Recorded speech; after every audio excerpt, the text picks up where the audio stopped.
ඔයගලන්ට කියලා දෙන්න යන්නේ සෝජි ZJ9513 ඩිරෙක්ට් ඩ්‍රයිව් මැෂින් එකේ එරර් කෝඩ් ගැන.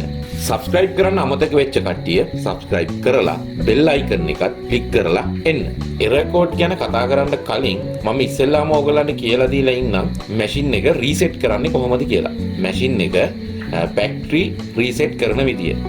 තව සරල කරලා කිව්වොත් ඔයා මැෂින් එක සල්ලි දීලා අරගෙන එනකොට ෆැක්ටරි එකෙන් හදලා තියෙන සෙටින්ග්ස් හදලා තියෙන විදිහට නැවත පත් කරගන්නේ කොහොමද කියන එක. මේ විදිහට රීසෙට් කරාට පස්සේ සමහරක් වෙලාවට සමහරක් එරර් කෝඩ් වලදී හරියන වෙලාවල් තියෙනවා. ඒක නිසා මේක හොඳට මතක තියාගන්න. සමහරක් එරර් කෝඩ් වලදී නම් රීසෙට් කරාට වැඩක් වෙන්නේ නැහැ. අපිට රිපෙයාර් එකට යන්න කලින් ඔයාට පුළුවන් මැෂින් එක රීසෙට් කරලා බලන්න.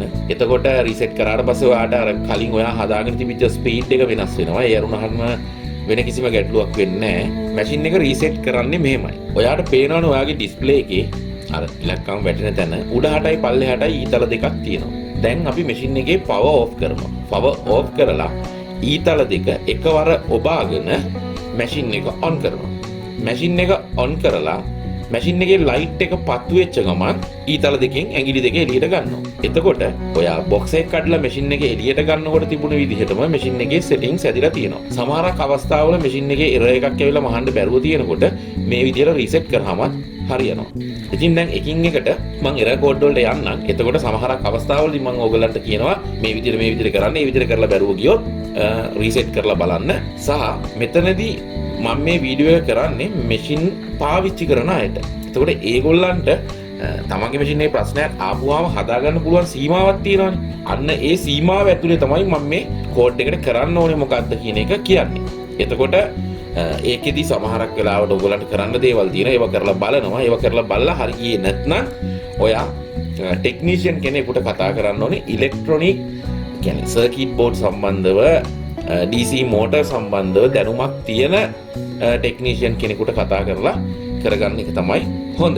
ඊට අමතරව ඔයාට පුළුවන් ඔයාගේ මැෂින් එකේ අලවලා තියෙන ස්ටිකර් එකේ හෝ එහෙම නැත්නම් ඔයාගේ වොරන්ටි කාඩ් එකේ හරි බිල් එකේ හරි තියෙන ටෙලිෆෝන් නම්බර් එකට කතා කරලා සෝජි ලංකාවට ගෙනවන්නේ සිංගරනේ. එතකොට සිංග ආයතනයේ ටෙක්නීෂියන් කෙනෙක් ඔයාට ගෙදරට ගෙනල්ලා රිපෙයාර් එක කරගන්න පුළුවන්. ඔයාගේ මැෂින් එක යම් කිසි විදියකින් හිර වුණොත් අනිවාර්යයෙන්ම E07 එරර් එක එනවාම තමයි. සමහරක්ලට ඔයා අතින් මැෂින් එක කැරකෙව්වොත් කරකවන්න බෑ. උන්ටම හිර වෙලා. එතකොට පෙන්වන්නෙත් ඔයාට E07ම තමයි. සමහරක් වෙලාවට E07 ඇවිල්ලා තියෙනවා. නමුත් අතින් ඇල්ලුවාම ලොකු හිරක් නෑ. ලාවට වගේ හිරක්. ලාවට වගේ හිර වෙලා තියෙනවා. අතින් හැබැයි මැෂින් එක කරකවන්න පුළුවන්. නමුත් එහෙම වෙලාවටත් එනවා. ඒ වගේම තමයි සමහරක් වෙලාවට අතින් කරකවනකොට කිසිම හිරක් නැති වෙලාවට E07 එනවා. එතකොට අපි ඉස්සෙල්ලාම බලමු E07 වැටලා තියෙනවා හොඳටම හිර වෙලා. ඒ වෙලාවට ඔයාගේ මැෂින් එකේ කැරියර් එකේ නූල් හෝ ඉදිකටු කෑල්ලක් හිර වෙලා අනිවාර්යයෙන්.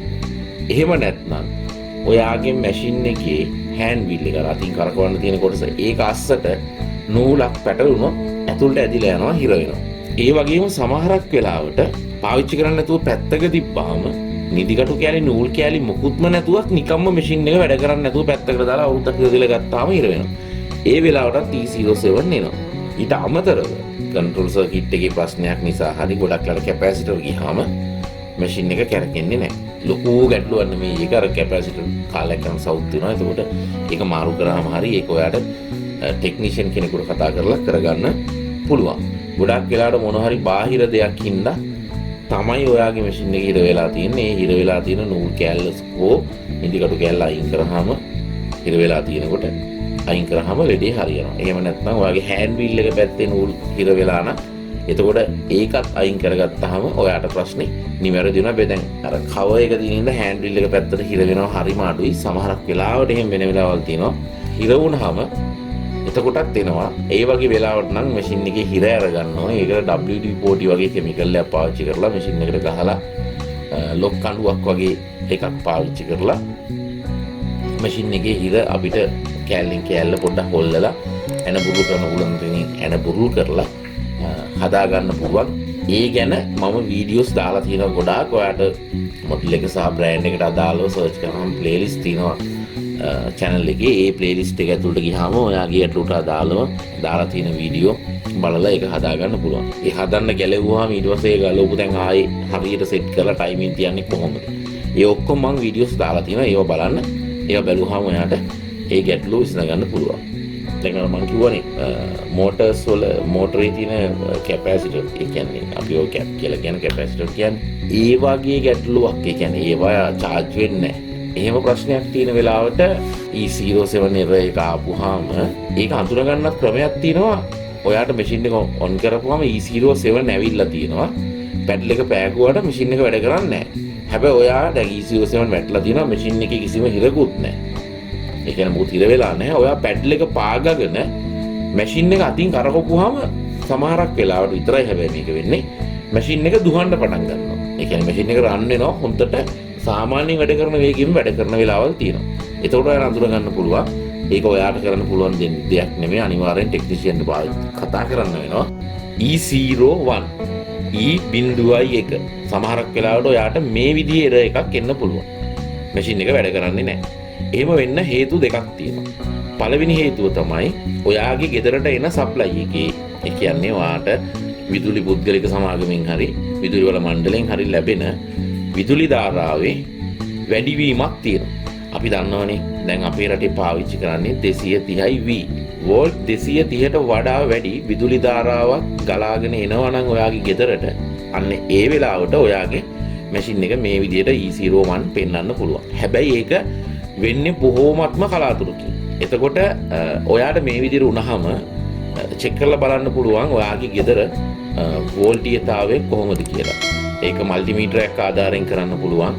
සාමාන්‍යයෙන් මේකෙන් 230ක් තිබිලා 230 ඉඳන් 235ට වගේ වැඩි වුණා කියලා ප්‍රශ්නයක් වෙන්නේ නැහැ. 15ට ගිහිල්ලා තිබුණා කියලා ලොකු අවුලක් වෙන්නේ නැහැ. නමුත් ගොඩක් වැඩි වෙලා තිබුණොත් ඉතින් 240 250ට එහෙම ගිහිල්ලා තිබ්බොත් එතකොට මේ error එක පෙන්වන්න පුළුවන්. එතකොට ඒක ඔයාගේ මැෂින් එකේ ප්‍රශ්නයක් නෙමෙයි. හැබැයි බොහෝ විට වෙන්නේ ඒක නෙමෙයි. මේකේ මෝටර් කන්ට්‍රෝල් සර්කිට් එක තියෙනවානේ. ඒකෙන් මෝටරේට දෙන විදුලි ධාරාවේ වැඩිවීමක් වුණොත් ප්‍රොටෙක්ෂන් ඔන් වෙලා ඒ කියන්නේ ඔයාගේ මැෂින් එකේ තියෙන උපාංග ආරක්ෂා කරගන්න ප්‍රොටෙක්ෂන් ඔන් වෙලා මේ විදිහට E01 පෙන්වන වෙලාවල් තියෙනවා. එතකොට නම් ඔයාට කරන්න දෙයක් නැහැ.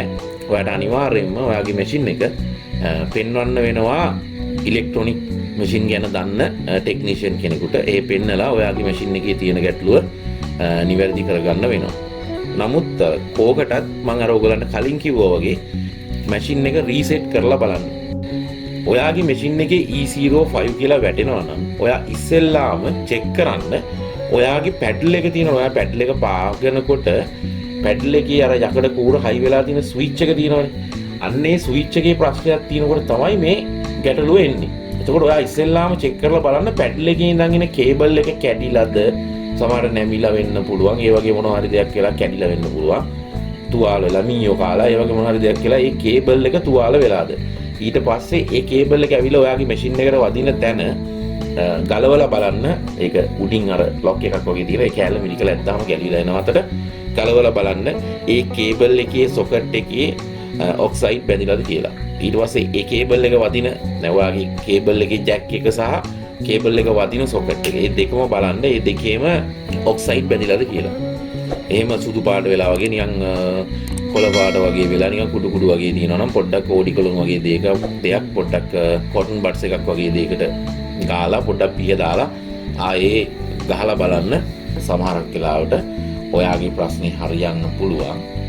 එහෙම හරි ගියේ නැත්නම් අනිවාර්යයෙන්ම ඔයාගේ පැඩල් ස්විච් එකේ ප්‍රශ්නයක් තියෙනවා. ඒක ඔයාට නිවැරදි කරන්න බෑ. ඔයාට එතකොට අනිවාර්යෙන් ටෙක්නීෂියන් කෙනෙකුට කතා කරන්න වෙනවා. සෝජි 9513 මැෂින් එකේ එන error එකක් තමයි E09. E09 error එක ආපුවාම ඔයා ඉස්සෙල්ලාම බලන්න මැෂින් එකේට වැදිලා තියෙන කේබල් වල සොකට් ටික ඔක්කොම චෙක් කරන්න. අර මම කලිනුත් ඔයගලට කියලා දීලා තියෙනවා වගේ ඒ සොකට් ගලවලා හටි සෙට් කරලා තියෙනවා කියලා බලන්න.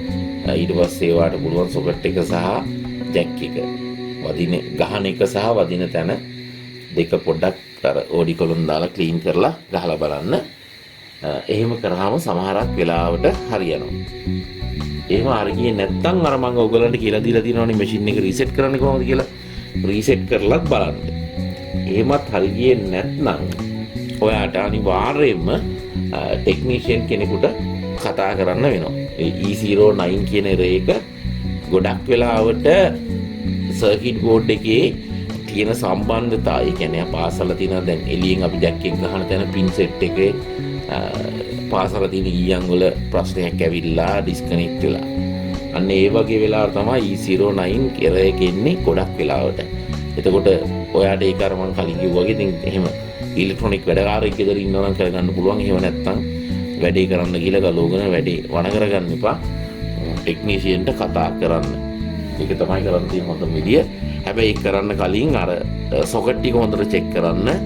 සමහරකට සොකට් බුරුල් වෙලා නම් බුරුල් වෙච්ච වෙලාවටත් ওই විදියට වෙන අවස්ථාවල් තියෙනවා. E11 එරර් එක ආවොත් කේබල් ටික සහ ජැක් එක සොකට් එක ඒවා චෙක් කරලා ඒවා ක්ලීන් කරලා ගහලා බලන්න හරියනවද කියලා. සමහරක් වෙලාවට හරියනවා. එහෙම හරියේ නැත්නම් බොහෝ දුරට ඔයා දැන් ඔය කේබල් එකේ ජැක් කරන්න තියෙන ඒ ජැක් එක ගහන තැන සොකට් එකත් හොඳට තියෙනවා. නමුත් ඇතුලෙන් ඒක හරියට කනෙක්ට් වෙන්නේ නැති වෙන්න පුළුවන් බෝඩ් එකට. අන්න ඒ වගේ අවස්ථාවල තමයි E11 කියන එරර් එක එන්නේ. ආවුත්තාවක් ගියා වගේ රීසෙට් පාරකුත් දාලා බලන්න. රීසෙට් කරන ගැන මම කලින් කියලා දෙ තියෙනවානේ. රීසෙට් එකකුත් දාලා බලන්න. බලලත් හරි ගියේ නැත්නම් ටෙක්නීෂියන් කෙනෙකුට කතා කරන්න. ඒක ඔයාට තනියෙන් කරගන්න බෑ. E12 එරර් එක ආවොත් try කරලා බලන්න. සමහරක් වෙලාවට ලොකු ගැටලුවක් නැති වෙලාවට හරියන වෙලාවල් තියෙනවා. E12 එරර් එක පෙන්නනවා නම් ඔයා මැෂින් එක ඕෆ් කරලා ප්ලග් එකකුත් ගලවලා, මොකද සමහරක් වෙලාවට දැන් මම දැකලා තියෙනවා E12 එරර් එක පෙන්නලා වැඩ කරන්නේ නැතුව තියෙනවා. නමුත් අපි මැෂින් එක ඕෆ් කරලා තියලා පැයක් දෙකක් ගිහලා ගෙවුවම හරියන වෙලාවල් තියෙනවා. හැබැයි එහෙම වෙන්නේ ඔයාට රිපෙයාර් එකක් ළඟයි. ඔයා අනිවාර්යෙන් ටෙක්නීෂියන් කෙනෙකුට කතා කරන්න ඕනේ. නමුත් හදිස්සි වැඩක් මොකක් හරි ඒව එකක් තියෙන වෙලාවට E12 එරර් එක ආවොත් ඔයා මැෂින් එක ටිකක් වෙලා ඕෆ් කරලා තියන්න, ප්ලග් එකකුත් ගලවලා. ඊට පස්සේ ආයේ ප්ලග් කරන්න. මැෂින් එක රීසෙට් කරන්න. රීසෙට් කරන විදිය මම කියලා දීලා තියෙනවනේ. ඔන් කරනකොට අර ඊතල දෙක ඔබලා රීසෙට් කරන ක්‍රමයට රීසෙට් කරලා මැෂින් එක දුවලා බලන්න. සමහරක් වෙලාවට හරියනවා. ඒව හරි ගියේ නැත්නම් ඔයා මේ රිපෙයාර් එකට අනිවාර්යෙන් ටෙක්නීෂියන් කෙනෙකුට කතා කරන්නම ඕන වෙනවා. E14 එරර් එක ආපුවාම ඔයා ඉස්සෙල්ලාම බලන්න කනෙක්ටර්ස් ටික කනෙක්ට් වෙලා තියෙන්නේ කියලා හරියට. එහෙම නැත්නම් ඒ පිටුතු කරලා ආයි ගහන්න. කේබල් ඩැමේජ් වෙලාද කියලා බලන්න. එහෙමත් නැත්නම් හරි ගියෙත් නැත්නම් අර මං කියලා දේ විදිහට රීසෙට් කරලා බලන්න මැෂින් එක. රීසෙට් කරාම සමහර අවස්ථාවල හරියන්න පුළුවන්.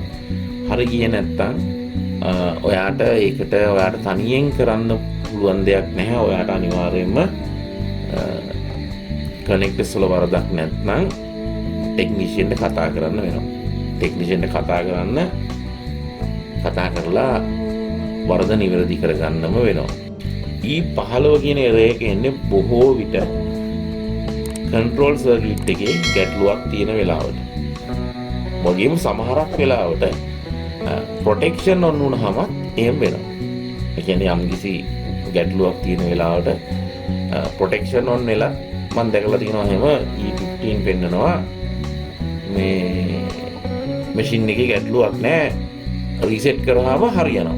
ඉතින් ඒකින්ද E15 ආපුවාම ඉස්සෙල්ලාම මැෂින් එක රීසෙට් කරලා බලන්න. රීසෙට් කරලා ෆැක්ටරි ඩිෆෝල්ට් වලට අරගෙන බලන්න. සමහරක් වෙලාවට හරියනවා. හරි ගියේ නැත්නම් අලුත් කල් ගහන්න යන්නේ නැතුව ටෙක්නීෂියන්ට කතා කරලා වරද නිවැරදි කරගන්න. ඊළඟට එන ගැටලුවක් තමයි E17. මේක එනවා සමහරක් අය වැරදියටත් අවබෝධ කරගන්නවා. E17 කියන එරර් එක එන්නේ ඔයගලගේ මැෂින් එක නියම පොසිෂන් එකේ ටේබල් එකට රැඳිලා තියෙනවද කියලා දැනගන්න සෙන්සර් එකක් තියෙනවා. ඒකෙන් බලන්නේ නියම පොසිෂන් එකේ ඔයාගේ මැෂින් එක තියෙනවද කියලා. ටේබල් එකට හරියට මැෂින් එක සෙට්ලා තිබුණ නැත්නම් වැඩ කරනකොට මැෂින් එක වැටෙන්න පුළුවන් නේ. අන්න ඒක නිසා මේක මේ ආරක්ෂිත උපක්‍රමයක් විදිහට තමයි යොදලා තියෙන්නේ. ඒ ප්‍රොටෙක්ෂන් මෙකැනිසම් එක හරියට වැඩ කරන්නේ නැති වෙලාවට E17 කියන එරර් එක එනවා. මේක එන්නේ ටේබල් එකට හරියට සමාන්තරව ඔයවට සමාන්තරව ටේබල් එක උඩ මැෂින් එක සෙට් වෙලා නැහැ කියන එක පෙන්වන්න හදලා තියෙන උපක්‍රමයක් මේ. හැබැයි සමහරක් වෙලාවට මේක ටේබල් එක උඩ හොඳට මැෂින් එක සෙට් වෙලා තියෙන වෙලාවටත් පෙන්වන වෙලාවල් තියෙනවා. ඔයාට කරන්න තියෙන්නේ මැෂින් එක ඉස්සරහට තල්ලු කරලා උස්සන්න. අපි දන්නවනේ මැෂින් එක මෙහෙම අත තියලා ඉස්සරහට තල්ලු කරාම මේ අපේ ඉස්සරහට තල්ලු කරාම මැෂින් එක පිටිපස්සට ගිහිල්ලා පිටිපස්ස තියෙන ආධාරකයේ උඩ නවතිනවනේ. අන්න ඒ විදිහට මැෂින් එක උස්සලා හිමින් සැරේ අපි වෙනදට හිමින්නේ පල්ලෙහාට ගන්න. එහෙම නැතුව මැෂින් එක මෙහෙම අරගෙන ඉලා ඩොග් ගාලා පල්ලෙහාට වැටෙන තැනට ගෙනාම අතාරින්න. ඒතකොට හයියෙන් වැටිලා සෙට් වෙනවා. E17 කියන එරර් එක නැතු යනවා. ඒ විදිහට කරාම නැතු යනවා කියන්නේ ටේබල් එකට මැෂින් එක හරියට සෙට් වෙලාද කියලා දැනගන්න තියෙන සෙන්සර් එක. හරි අපි ස්විච් එක කියන්නත් පුළුවන්, සෙන්සර් එක කියලා කියන්නත් පුළුවන්. ඒ මෙකැනිසම් එකට යම් කිසි හානියක් වෙලා තියෙන හින්දා තමයි ඒක එන්නේ. ඉතින් ඔයාලට පුළුවන් මැෂින් එක පිටිපස්සට ගිහිල්ලා බ්‍රැකට් එක උඩ නවත්තලා, හෝල්ඩර් එක උඩ නවත්තලා, උස්සගෙන ආයෙ ඇවිල්ලා වේගයෙන් අතහැරලා බලන්න පුළුවන් ආයේ රීසෙට් වෙනවද කියලා. අනිවාර්යෙන් ඔය වගේ ඔය ගැටලු වෙන අවස්ථාවල් ගත්තාම 98%කදී විතර අනිවාර්යෙන්ම හරියනවා. හයියෙන් ටේබල් එක උඩ මැෂින් එක අතහැරියා. කරලා බලන්න. එහෙම හරි ගියේ නැත්නම් අනිවාර්යෙන් ඒ අදාළ යාන්ත්‍රණයේ ගැටලුවක් තියෙනවා. එතකොට ඔයාලට අනිවාර්යෙන් ටෙක්නිෂියන් කෙනෙකුට කතා කරන්න වෙනවා. ගොඩක් දිනින් මේ එරර්ස් හදාගන්නේ කොහොමද කියලා අහනවා. ඇත්තටම මේ එරර්ස් පෙන්වන්නේ එරර් කෝඩ් එකක් ආපුවාම එරර් එකක් පෙන්වුවාම ඒක කරන්න ඕන ටෙක්නීෂියන් කෙනෙක්. යූසර් ඒක කරන්න බෑ. මැෂින් එක පාවිච්චි කරන කෙනාට කරන්න මැෂින් එක පාවිච්චි කරන කෙනාගේ විශේෂපතෙන් එළියේ තියෙන දෙයක් ඒක. ඒක අනිවාර්යෙන් ටෙක්නීෂියන් කෙනෙක් කරන්න ඕනේ කියන එරර් එකක් මැෂින් එකේ පෙන්වනවා කියන අනිවාර්යෙන් ටෙක්නීෂියන් කෙනෙක් ඕනේ.